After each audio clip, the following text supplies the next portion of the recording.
All right, friends. I wanted to do this video. Many of you will know I did a video a couple days ago on e-ink. Some of you will know. Maybe you've heard of, there's a device that Amazon just released. It's called the Kindle Scribe. Now, you might be familiar with Kindle. Amazon has these devices called Kindles where you can install their app and where you can read different books and things like that. And they have what's called, the Paperwhites have what are called e-ink screens, okay? Which I will link to a video explaining what e-ink technology is, but basically it's a different type of screen that instead of using LED lights, it uses capsules that have actual pigment ink in the capsules. And so it creates an image on the screen where you're actually looking at ink, and you don't have lights beaming into your eyes all the time, and things like that. And now, a lot of my American friends that I know, I've never heard of the e-ink technology. Kindle is really the only people that are really doing it, but this Kindle Scribe has been announced, and this is basically what most people, they would call it an e-note device.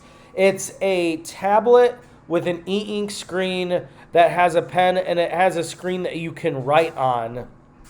So you can annotate Kindle books, but I believe also with this, you can add, you'll be able to add PDFs, I think. I'd have to do a little more research on this, but it does seem like you can add PDFs. But, you can see here, like, you can write on it. The writing experience will probably feel a lot more similar to writing on an actual piece of paper. You might have seen people with like iPads or tablets with the LCD screens, and they're writing with like an Apple Pencil on glass. That's a totally different feel from these kind of devices. Now, because Amazon and Kindle is very popular in America, most people, this is your first introduction to an e-ink device.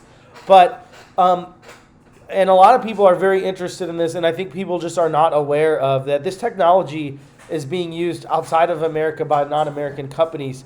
So, for example, I have here, this is called the Remarkable 2.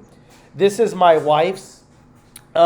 This is basically just a digital notebook, but it's the same kind of screen technology as the Kindle Scribe. And you can see here's the Remarkable website. You can get these as low as $279 right now. The Kindle Scribe is $340. Now, the difference between the Remarkable and the Amazon Kindle Scribe is the Remarkable, you can't even read Kindle books on it. In fact, the Remarkable is really, you can't do a whole lot of it, but it's marketed as like, this is just a digital notebook. And so you're not going to get notifications, things like that. Like if you want basically a notebook that you can take anywhere where you can put PDFs and things on it, but it's very, very, very, very limited. Okay? So the Kindle Scribe you can also read Kindle on it. I would definitely not recommend spending a little bit more money. You probably never heard of this brand.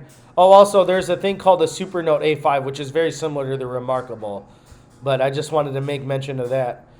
So, the Boox, this is actually also my wife's. We're actually getting rid of the Remarkable. This is a Boox Note Air 2.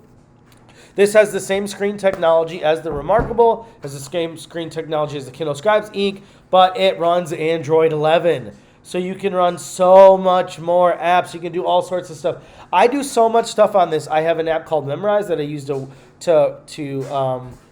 learn Hebrew and Greek vocabulary. You could take notes on this, of course. Yeah, you can read PDFs, but I can do everything on any Android tablet or even an Android phone. I can do that on here. So I use it for a lot of different things. I have Microsoft OneNote. I'm trying to get my tablet to turn on so I can tell you about some of the things. But you can just do so much more. Now, this is the Note Air 2. This is a little bit more expensive. This is going for $579 or $479. You can get the Note Air 1 for $370. So the Kindle Scribe is $340. And just for like $30 more, you can get the Note Air 1. And you could do so much more. Now, the Kindle Scribe has 300 ppi, that's pixels per inch. I think the Note Air 1, the PPI is not as high, which means there's not The images will be slightly less crisp. 227 it says DPI, PPI, but the same thing. This also has light. The Remarkable doesn't have a light. I don't think the Supernote A5 has a light. These are front lights, not back lights. Totally different from an LCD screen.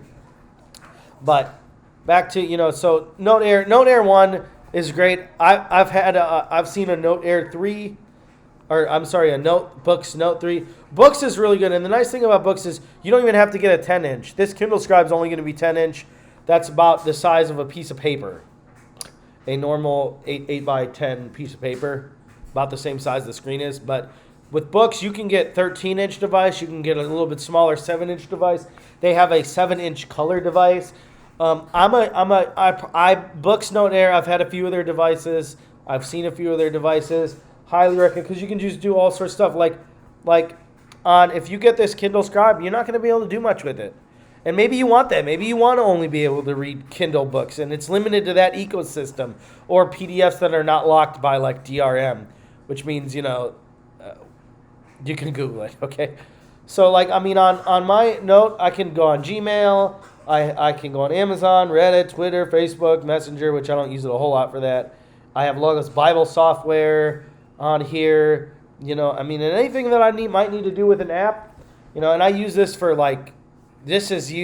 I'm using it right now temporarily, but I use it for all sorts of sermons. So a lot of my preacher friends, you might be seeing stuff like this and you're like, oh, that sounds really interesting. A lot of people like to write out their notes. You do a lot of reading on Kindle. This Kindle Scribe is good. I like this. This is introducing these devices to the American market, but this is a very, very limited ecosystem. You're stuck in the Amazon Kindle ecosystem, whereas with the Onyx Boox devices, and you can go to their website and you can read about it. You can just do so much more. So for those of you, if you want to get this and you like Kindle and you really only want to read Kindle and you really only want a digital notebook, that's fine. But I just wanted to make this video to let you guys aware that there's other alternatives, and I'm hoping that Amazon and this device is going to bring a lot of awareness of e-ink to American markets. And hopefully more devices will be produced. Hopefully the overall price of these kind of devices will be driven lower. I love ink technology. And anyway, I just wanted to give some of my thoughts on the Kindle Scribe. Thanks for your time. If you like this kind of content, I do all sorts of different kind of content. Please like, comment, and subscribe. And have a nice day.